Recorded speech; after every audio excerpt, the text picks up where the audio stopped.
Ragnar Lothbrok, The March Beyond the North, Vikings. Saga, Part 5. After securing power in Kattegat, Ragnar Lothbrok understood a brutal truth.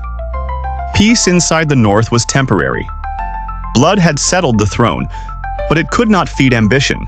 In 796 AD, Ragnar turned his gaze outward once more. This time, not as a raider seeking glory, but as a ruler preparing conquest. Kattegat, located in the region of the modern-day Kattegat Strait, between Denmark and southern Sweden, became a center of military preparation. Longships were rebuilt, crews expanded, weapons reforged.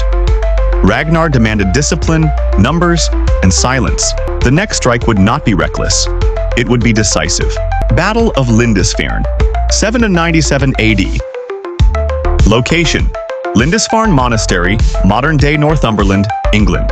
Ragnar's fleet crossed the North Sea under heavy winds, using the same routes he had once dared to sail alone. This time, the ships did not carry curiosity, they carried intent. Lindisfarne was chosen again, not for its wealth but for its symbolism. It was a message.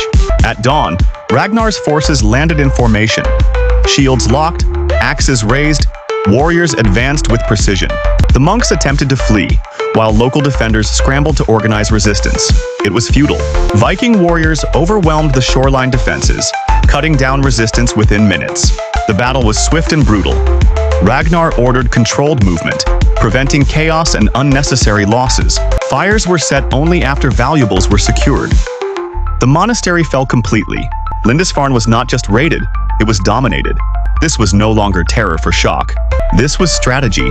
News of the victory spread across England. Coastal settlements fortified. Kings began to whisper Ragnar's name with fear instead of disbelief. The West had finally understood the truth. The Vikings were no longer testing borders. They were measuring them.